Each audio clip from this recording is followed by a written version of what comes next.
আরজিকর কাণ্ডে বক্তব্য আন্দোলনকারী চিকিৎসকদের। কর্মবিরতি আমাদের বহাল রয়েছে, কিন্তু এমার্জেন্সি চালু আছে। রোগীর পরিষেবা কোনোভাবে বিঘ্নিত হচ্ছে না। ভুল তথ্য বারবার দেওয়া হচ্ছে। রোগীর পরিবার এবং রোগীর কোনো রকম সমস্যা আমরা হতে দিচ্ছি না, বললেন আন্দোলনকারী চিকিৎসকেরা।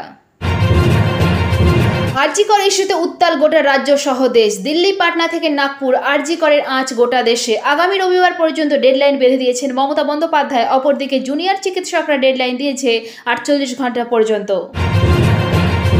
আরজিকর হাসপাতালে তরুণী চিকিৎসকের ঘটনায় সিবিআই তদন্তের নির্দেশ দিল কলকাতা হাইকোর্ট। প্রধান বিচারপতি টি.এস. শিবজ্ঞানামের বেঞ্চের পর্যবেক্ষণ, এই মামলায় পুলিশ এবং হাসপাতালের ভূমিকা সন্তোষজনক নয়। পুলিশ আদালতে যে কেস ডায়েরি জমা দিয়েছিল তাতে সন্তুষ্ট নয় হাইকোর্ট।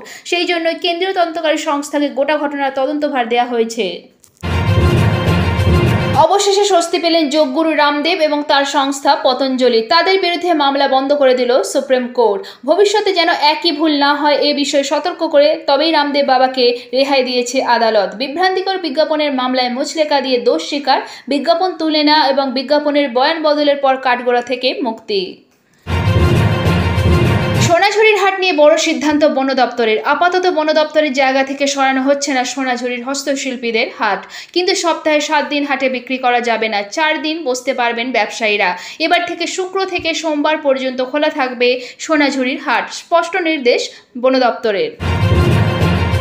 আরজিকর নিয়ে সোশ্যাল মিডিয়ায় ভুয়ো তথ্য ছড়ানো রুখতে কড়া পদক্ষেপ কলকাতা পুলিশের। জানা গিয়েছে, এবার আরজিকরের ঘটনা নিয়ে যাচাই না করা তথ্য বা অসত্য কথা সোশ্যাল মিডিয়ায় পোস্ট করলে নোটিশ ধরাবে কলকাতা পুলিশ। ইতিমধ্যে বেশ কয়েকজনকে চিহ্নিত করা হয়েছে পুলিশের তরফে। আরজিকরের ঘটনায় রাজ্য সরকারের উদ্দেশ্যে বার্তা প্রিয়াঙ্কা গান্ধীর। কর্মস্থলেই মহিলা অসুরক্ষিত, দ্রুত এবং কড়া পদক্ষেপ নিতে হবে যেন বিচার পায় নির্যাতিতার পরিবার। রাজ্য সরকারের উদ্দেশ্যে বার্তা প্রিয়াঙ্কা গান্ধীর। শেখ হাসিনার রাজনৈতিক ভবিষ্যৎ কি হতে চলেছে তা নিয়ে তৈরি হয়েছে জল্পনা। এই পরিস্থিতিতে সামনে এসেছে বড় আপডেট। শেখ হাসিনাকে বাংলাদেশে ফেরাতে পদক্ষেপ নেবে অন্তর্বর্তী সরকার। সূত্রের খবর সেরকমই বলছে। রবিবার এমনই দাবি করেন বিদেশ সংক্রান্ত উপদেষ্টা মোহাম্মদ তৌহিদ হোসেন, তবে তা হবে আইন মন্ত্রকের অনুরোধের ভিত্তিতে। বাংলাদেশ সংবাদ সংস্থা সূত্রে খবর, বিদেশ মন্ত্রক থেকে তার প্রথম সাংবাদিক বৈঠকে এমনটাই দাবি করা হয়েছে। আজকে আবহাওয়ার পূর্বাভাস। দক্ষিণবঙ্গে বিক্ষিপ্তভাবে ভারী বৃষ্টির সতর্কতা জারি করা হয়েছে আজ এবং আগামীকাল। আজ থেকে সব জেলাতেই বজ্র বিদ্যুৎ সহ 2-1 পশলা বৃষ্টির সম্ভাবনা। আজ ভারী বৃষ্টি হবে দক্ষিণবঙ্গের অন্তত 6 জেলায়। সব জেলাতেই ওয়াইড স্প্রেড রেনের সম্ভাবনা।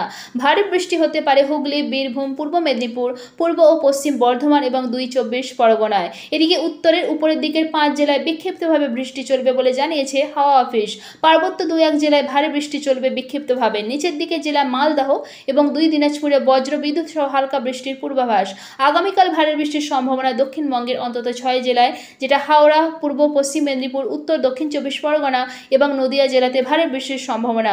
বাকি জেলাতেও বজ্র বিদ্যুৎ সহ হালকা থেকে মাঝারি বৃষ্টির পূর্বাভাস রয়েছে। শুক্রবার থেকে দক্ষিণবঙ্গে বৃষ্টির পরিমাণ কমবে। 4 জেলাতে ভারী বৃষ্টির পূর্বাভাস রয়েছে। 2-24 পরগনা, 2 মেদিনীপুর জেলায় ভারী বৃষ্টি হতে পারে। অন্যদিকে উত্তরবঙ্গের জলপাইগুড়ি এবং কোচবিহারে আজ ভারী বৃষ্টির সম্ভাবনা রয়েছে।